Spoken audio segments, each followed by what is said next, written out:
우리 주신 말씀은 에스겔서 37장 1절에서 10절까지 말씀입니다. 구약성경 1210쪽에 있습니다. 에스겔 37장 1절에서 10절까지 말씀입니다.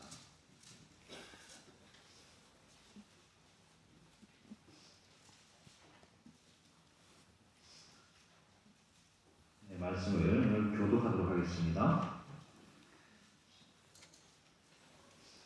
여호와께서 권능으로 내게 임재하시고 그의 영으로 나를 데리고 가서 골짜기 가운데 두셨는데 거기 뼈가 가득하더라.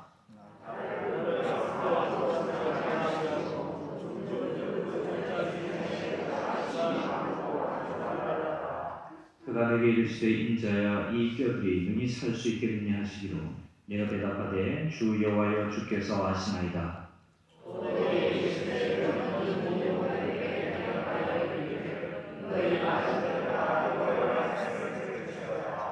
주 여호와께서 이 뼈들에게 이같이 말씀하시기를 내가 생기를 너희에게 들어가게 하리니 너희가 살아나리라.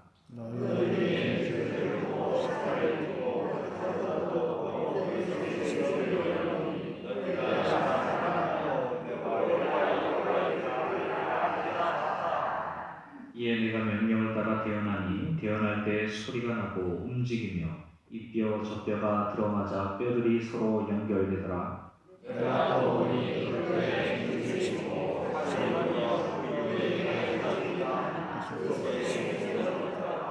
또 내게 이르시되 일자야 너는 생기를 향하여 태어나라. 생기에게 태어나여 이르기를 주 여호와께서 이같이 말씀하시기를 생기야 사방에서부터 와서 이 죽음을 당한 자에게 불어서 살아나게 하라 하셨다라.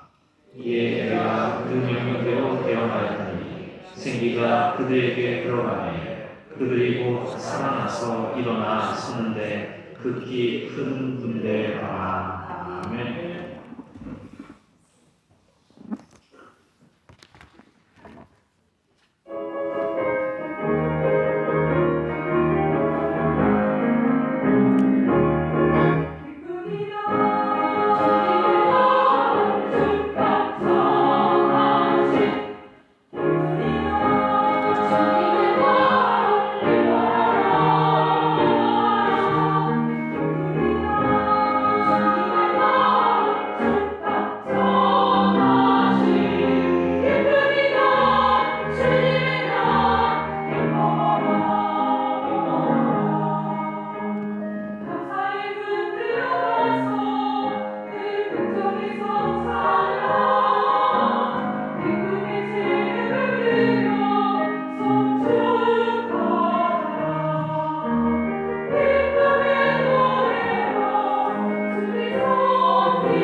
준비하고 계신 가격 먼저 인사 한번 하도록 하겠습니다. 참 잘 오셨습니다. 네, 환영합니다. 축복합니다. 반갑습니다. 네, 잘 오셨습니다. 네, 오늘 특별히 말씀을 전해주실 이 박경서 목사님은 캐나다 우선교회를 섬기고 계시는 목사님이신데요. 우리 교회에서 1994년에 등록하셔서 99년까지 이렇게 한 5년 정도 여러 가지로 또 다드림 찬양대 또 고등부 교사, 아동부 교사 이렇게 두 분이 하시다가 캐나다로 건너가셔서 거기에서 대학을 다니시고 목사님을 받으셔서 목회를 오랫동안 하고 계시는 목사님이십니다. 양교회 방문하셔서 저희가 또 기회가 닿아서 이렇게 모시게 되었는데요. 오늘 두 번째 생기라는 제목으로 말씀 전해주실 때 큰 은혜가 있기를 간절히 바랍니다. 목사님 하실 때 샬롬으로 환영하도록 하겠습니다. 큰 박수로 환영할까요?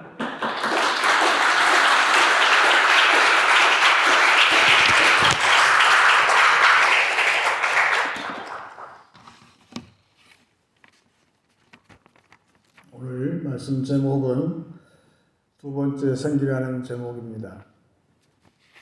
인생을 유지하는 것은 호흡에 있습니다. 우리 성도의 삶을 유지하는 것도 호흡인데 그건 기도라는 호흡이 있습니다. 호흡이 끊어지면 어떻게 될까요? 일찍이 톨스토이가 지은 사람은 무엇으로 사는가 그런 짧은 소설이 있는데 거기에 하늘에서 미가엘 천사가 땅에 내려와서 관찰을 하는데 사람들이 뭐 살까? 근데 자기들은 열심히 산다고 하는데 그 천사의 코에 냄새가 너무 나는 거예요. 그래서 호흡이 끊어지게 되면 가장 먼저 우리의 몸이 부패하게 됩니다. 그러다가 그 단계 지나게 되면 이제 뼈가 노출되고 이제 뼈가 바짝 마르게 될 때 그걸 죽음이라고 그럽니다. 성경은 이 호흡을 생기라고 하는데 성도는 생기가 있어서 성도의 역할을 다 하게 되는데 또한 성경은 생기를 두 종류로 얘기를 합니다. 첫 번째 생기가 창세기 2장 7절에 나오는데 여호와 하나님이 땅의 흙으로 사람을 지으시고 생기를 그 코에 불어넣으시니 사람이 생명이 된지라. 그래서 사람들이 이제 왔다 갔다 하면서 각자 일을 하는데 성도한테는 그 생기 말고 두 번째 생기를 주셨어요. 그것이 바로 성령이라는 것이죠. 그래서 시편 51편 11절에 다윗이 부르짖고 있습니다. 나를 주 앞에서 쫓아내지 마시고 주의 성령을 내게서 거두지 마소서. 다윗은 왕이었잖아요. 그런데 성령이 떠나가니까 왕이 왕의 노릇을 하지 못하는 거예요. 저도 목사가 됐지만 목사와 장로, 권사님, 여기 중직자들 성령이 떠나면 어떻게 될까요? 우리의 직분을 감당할 수가 없어요. 성령이 함께하지 아니하시면 따라서 제2의 생긴 성령은 우리 성도로 하여금 사역을 감당하게 한다는 것이죠. 그만큼 중요한 것이고 만약에 그 생기가 떠나게 되면 우리는 벌써 몸이 부패가 돼 성도의 몸이 부패가 되고 또 바짝 마르게 돼서 여러분 우리가 왜 사역을 게을리하게 될까요? 그만큼 우리 안에서 생기가 떠나가서 그렇다는 사실도 다윗을 통해서 우리는 알게 되는 것이죠. 그런데 재미있는 현상은 하나님은 아까 읽은 그대로 창세기에 나온 그대로 첫 번째 생기는 하나님께서 직접 우리 인간의 코에다가 불어넣어 주셨는데 두 번째 생기는 그렇게 하시지를 않았어요. 누군가를 통해서 우리가 지금 이 자리에 나와 있지만 옛날 한번 추억해 보세요. 우리한테 누군가가 그 생기를 불어넣어 준 사람이 있어요. 주의 종의 말씀이라든지 또는 어떠한 시련을 통해서 내게 주신 말씀을 통해서 그것이 나한테 생기가 지금 들어와 있는 거예요. 그런 것처럼 그 생기를 받는 것이 중요한데 어떤 사람이 그러면 생기를 넣어주는 그런 역할을 중간에서 할 수 있을까? 오래전에 미국의 오바마 대통령이 있었는데 그분이 지금 중동이 시끄럽잖아요. 그래서 중동 평화 중재안을 냈어요. 그랬더니 지금도 수상하고 있는 이스라엘의 네타냐후 수상이 그때 뭐라고 했냐 하면 환상에 근거한 중동 평화는 그 지역의 현실의 큰 바위에 부딪혀서 박살이 날 것이다. 그렇게 얘기를 했어요. 사실 요새야말로 환상의 시대라고 볼 수가 있어요. 판타지의 시대라고 볼 수가 있어요. 그런데 환상은 좋아 보이는데 그 환상은 사실은 우리의 육신의 생각일 때가 너무나 많은 거예요. 그래서 그것을 따라서 하게 되면 이렇게 하면 잘 될 거야 그렇게 하는데 결과적으로는 그것은 아무 실현성이 없고 산산조각이 나는 그런 경우를 보게 되는데 그러면 하나님은 어떤 사람을 통해서 이 생기 성령이 바람이 불게 하실까? 그것은 인생의 환상, 세상의 환상이 아니라 하나님의 말씀만 붙잡는 사람이에요. 내 귀에 들리는 것이 세상 말이 안 들려요. 그런 사람은 말씀만 들어요. 그리고 내 눈에 보는 것이 우리 안목의 종족 얘기하지만 세상이 보여주는 환상을 나한테 관심이 없어요. 대신 뭐가 관심이 있을까요? 내가 기도할 때에 기도를 통해서 내 눈에 영적인 눈에 보여주는 게 비전이 있어요. 그것을 보는 사람, 다시 말하면 말씀하고 기도에 완전히 잡힌 사람, 그런 사람한테 제3의 마지막으로 그 사람의 입에다가 말씀을 넣어주시더라 그 얘기예요.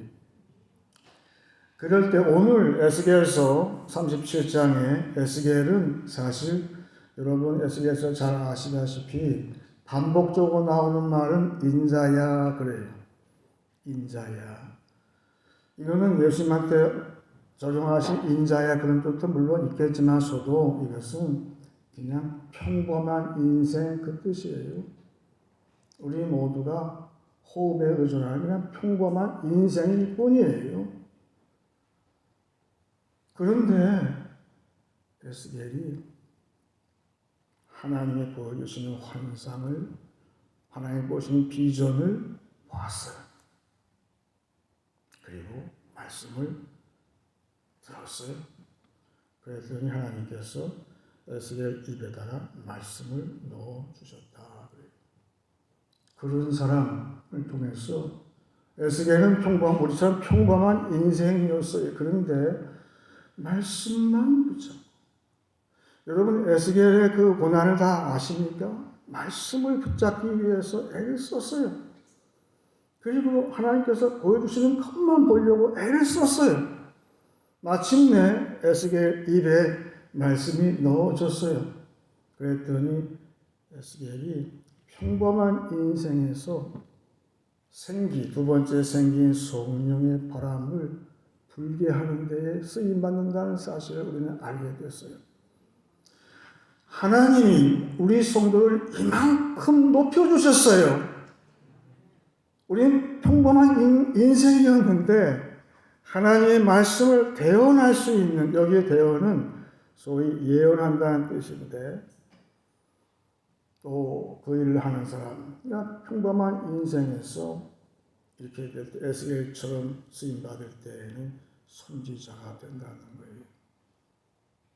여러분 모두가 선지자가 되는 거예요. 모르셨죠? 우리 모두가 그렇게 쓰임받을 때에 우리 입의 말이 다른 사람하고 대화할 때도 성령의 바람이 부는 그런 역사를 체험하게 되는 것이죠. 얼마나 감사한지 몰라요. 제가 오늘 지하철을 타고 갔는데 그 지하철 거기 벽에 결혼정보센터 광고가 있더라고요. 자기네 그 회사에서 몇만 명의 커플을 이렇게 만나게 해서 결혼에 성공하게 했다고 자랑을 하더라고요. 하나님은 에스겔처럼 말씀과 기도에 전무하는 그런 사람을 어떻게 쓰실까? 과연 이렇게 만난 커플이 과연 하나님께서 짝짝 지어주신 그런 커플이 되기를 바라는 것이죠. 하나님은 어떻게 그 사람을 통해서 쓰실까? 우리가 잘 아는 사도행전 10장 44절에 고넬료라는 사람을 하나님께서 소개를 하시는데, 말하자면 고넬료는 우리가 교회 일을 하는데 그냥 열심히 일하는 것뿐이에요. 그 속에 생기가 없다는 거예요. 성령이 함께하지 못했다는 거예요. 그런 사람한테 베드로를 보내잖아요. 말하자면 베드로는 우리가 잘 아는 것처럼 말씀하고 기도에 완전히 전무한 사람이라고 했잖아요. 그랬더니 하나님께서 베드로의 입에다가 말씀을 넣어 주시더라고요. 주셔서 보냈어요. 따라서 에스겔처럼 우리가 똑같이 그렇게 될 때 우리를 어디론가 보내신다는 거예요. 내가 만난 이 커플이, 내가 만난 이 상대가 하나님께서 나를 당신한테 보냈다고 얘기할 때는 달라지죠. 그냥 중매에서 그냥 확률적으로 만난 게 아니라 하나님이 나를 당신한테 보냈다고 내가 믿을 때에는 그 배우자 될 사람은 달리고 있는 거예요. 그래서 베드로가 말씀을 전할 때에 뭐라고 하냐 하면, 베드로가 이 말을 할 때에 성령이 말씀 듣는 모든 사람에게 내려오시니 그랬어요. 성령이 베드로를 통해서 그 고넬료 가정에 함께해서, 고넬료는 백부장이었잖아요. 군대였잖아요. 오늘 말씀 보게 되면 비슷한 말씀이 나오는데, 오늘 말씀 10절을 보시게 되면 이렇게 나와 있습니다. 다 같이 보세요. 10절에 이에 내가 그 명령대로 대언하였더니 생기가 그들에게 들어가매 그들이 곧 살아나서 일어나 서는데 극히 큰 군대더라. 왜 군대라고 했을까요? 하나님의 생기가 성령이 함께해서 에스겔이 이제 보냄받았어. 우리는 세상을 볼 때 지금 뭘 볼까? 여러분은 지금 뭘 보고 계세요? 세상에서? 에스겔은 그냥 살아서 왔다 갔다 하는 사람 보는 게 아니에요. 에스겔이 보니까 그냥 골짜기에 누워있는 뼈들을 봤다.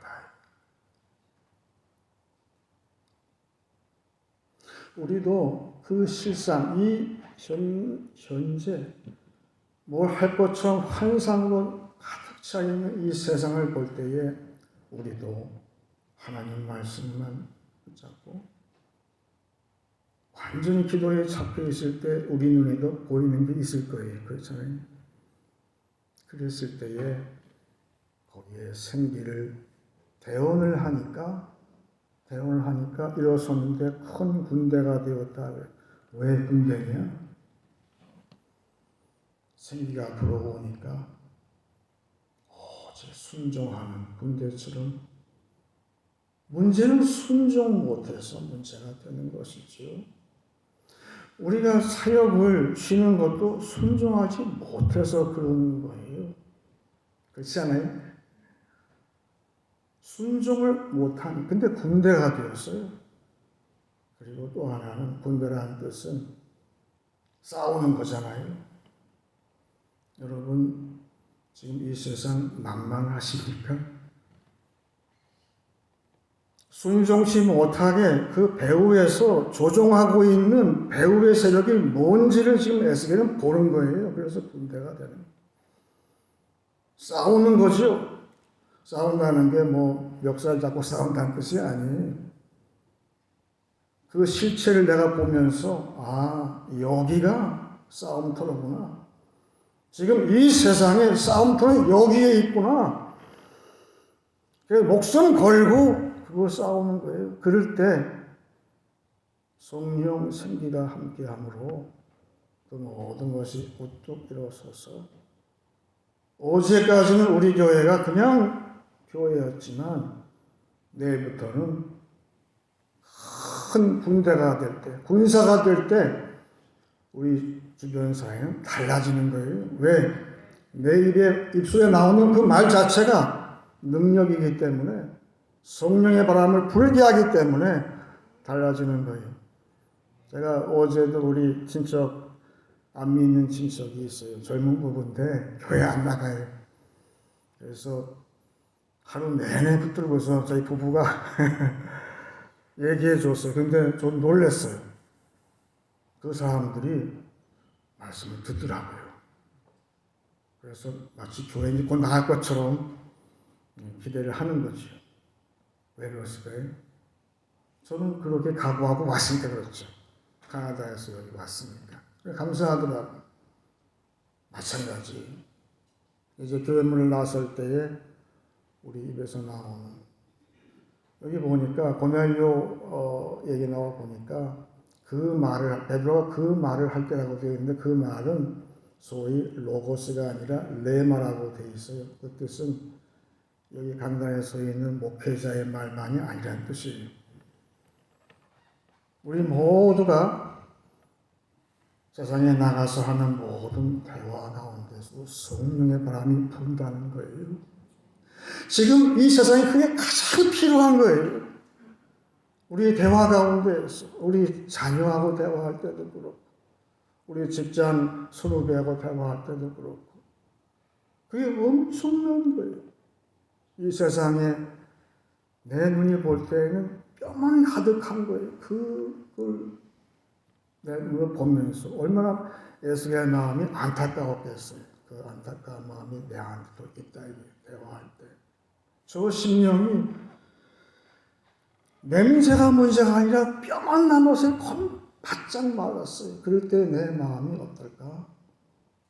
네, 하나님은 감사하게도 나를 그 대원자로서 쓰신다. 하나님이 지금 그걸 바라신다면 어떻게 하실 거예요?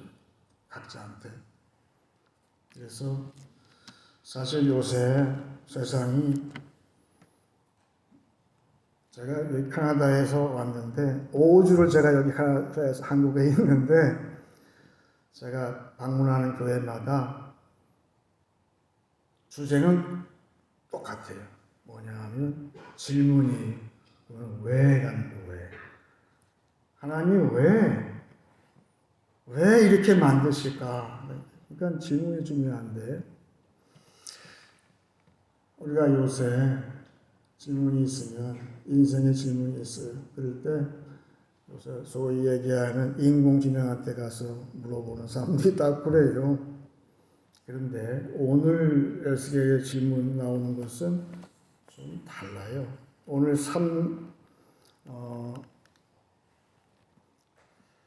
3절 같이 보겠습니다. 그가 내게 이르시되 인자야 이 뼈들이 능히 살 수 있겠느냐 하시기로 내가 대답하되 주 여호와여 주께서 아시나이다. 이 질문이에요. 지금 하나님이 우리 교회한테 하는 질문 여기에 있어요. 인자야 이 뼈들이 다시 살아나겠느냐? 네 생각에 에스겔이 보통 때 같으면은 뭐 우쭐했으면 딴 얘기 했겠지만 지금은 비장하거든요.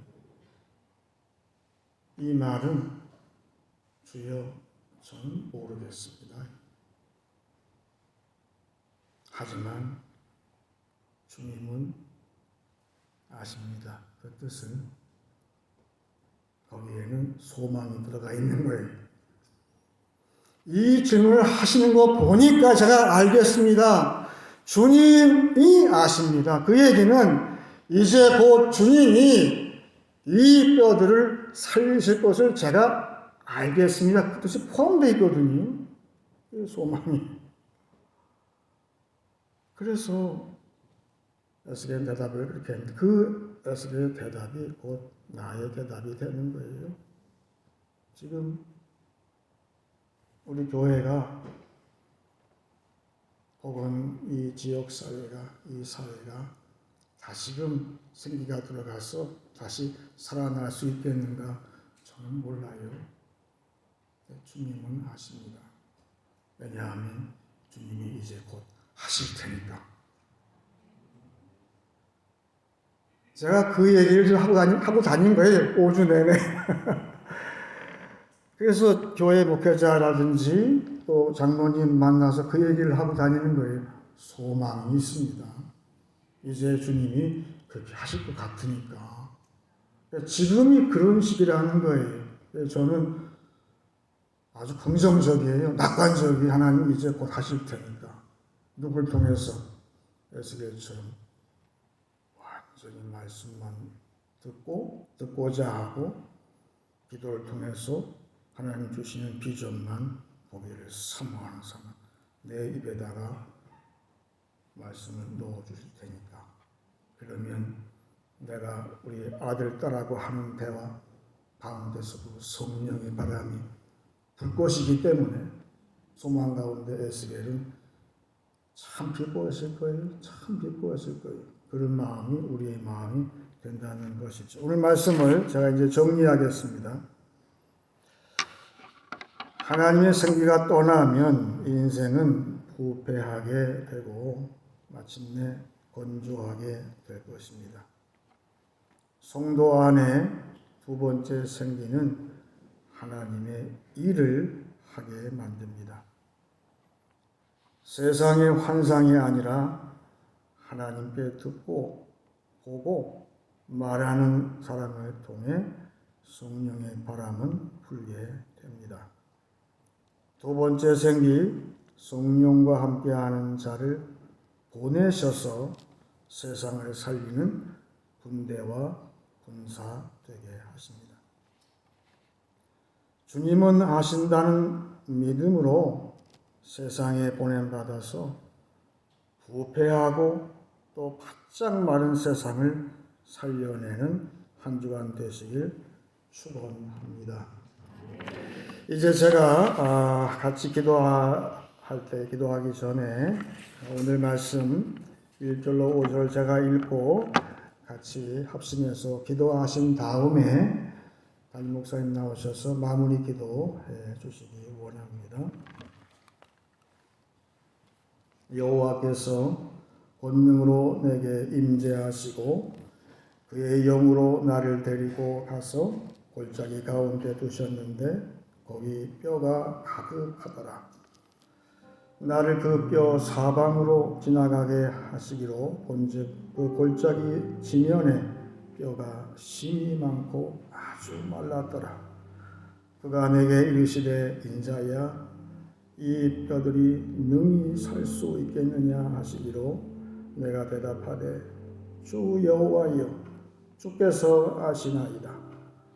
또 내게 이르시되 너는 이 모든 뼈에게 대언하여 이르기를 너희 마른 뼈들아 여호와의 말씀을 들을지어다.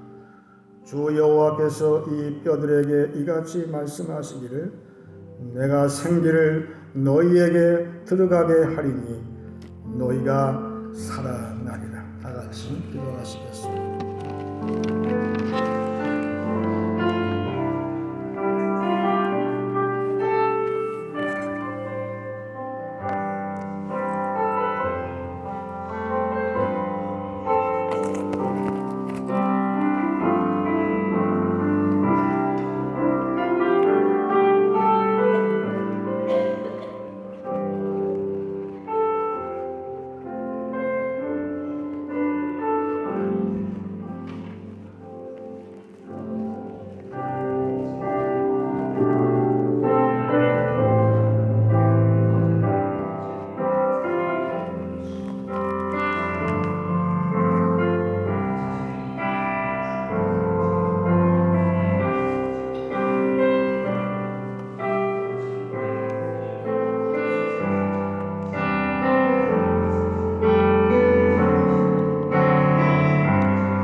생기가 전혀 없는 많은 뼈들이 스스로가 정말 살아있는 생명이 풍성한 삶이라 여기고 헛된 가치들을 찾고 그렇게 이 세상에 소유를 쌓고 하나님이 아닌 우상들을 섬기고 진리가 아닌 거짓 진리로 무분별한 삶을, 공허한 삶을 살아가고 있습니다. 자기들이 어떤 삶을 살고 있는지조차 알지 못하는 그러한 마른 뼈들이 이 세상에 너무 많습니다. 하나님 그들을 불쌍히 여기시고 그들에게도 생기가 필요하다라고 생각하시고 우리에게 눈을 들어 그 뼈들을 바라보라 하실 때 과연 그 마른 뼈들이 살아나겠느냐라고 질문하시는데 하나님 우리는 거기에 대해서 아무런 생각이 없고 하나님의 뜻에 대해 반응할 생각이 없고 이 땅 가운데에서 죽을 수밖에 없는 그 어리석은 영혼들을 바라보는 하나님의 시선에 우리의 시선을 맞추지 못하여 어떻게 대답할지 몰라 머뭇머뭇거리고 있는 것이 바로 우리 이 안에 간 모습이 아닐까. 하나님 우리의 부족함과 연약함과 우리의 어리석음과 우리의 죄악과 우리의 믿음 없음을 하나님 앞에 들고 나아갑니다. 온전히 주님께서 마른 뼈들을 살아나게 하실 이 이가 하나님 한 분이시라는 사실을 우리가 믿음의 눈을 들어 바라보게 하여 주시옵소서. 하나님께서 말씀으로 우리 가운데 임하시고 우리가 하나님의 말씀의 뜻을 우리의 삶의 온전한 가치로 심어서 그리스도의 종으로서 하나님의 성품을 닮아 거룩하고 흠이 없는 사람으로 성화되어져가며 하나님의 이름으로 이 세상에 하나님의 말씀을 증언하며 나아갈 때, 하나님의 말씀을 선포하며 나아갈 때, 예수 그리스도의 생명과 진리의 복음을 선포하며 나아갈 때 놀라운 성령의 바람이 우리의 언어에서, 우리의 말에서, 우리의 눈빛에서, 우리의 행동에서, 우리의 삶 전체를 통해 성령의 바람이, 하나님의 생기가 그들에게 흘러 들어가게 하여 주시옵소서. 우리가 믿음의 눈을 들어 그 소망함을 공동체적으로 함께 꿈꾸며 나아가는 성교회 되게 하여 주시옵소서. 아멘. 우리 가족 중에 여전히 마른 뼈가 보입니다. 우리의 자녀들 중에, 우리의 부모님 중에, 우리의 조부모님 중에, 우리의 친척 중에, 우리의 이웃 중에, 우리의 직장 동료 중에 수많은 마른 뼈들이 보입니다.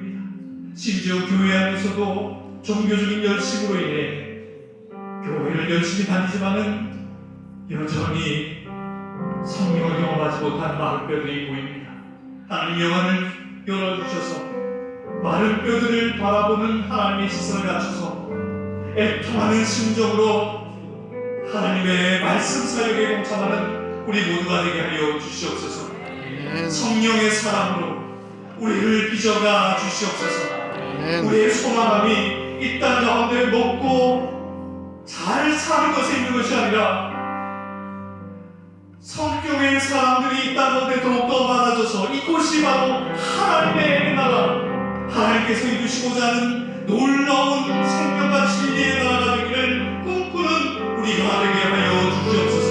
아멘. 그리하여 이 땅에서 허무하고 어리석고 헛된 가치를 쫓지 않고 이제는 하나님의 말씀과 기도를 통해 온전한 하나님의 사람으로 우리 스스로를 경건하게 연단하게 하여 주시옵소서.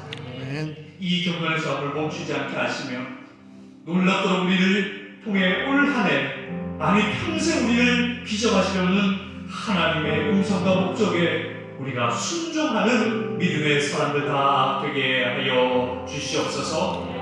예수님의 이름으로 기도하옵나이다. 아멘.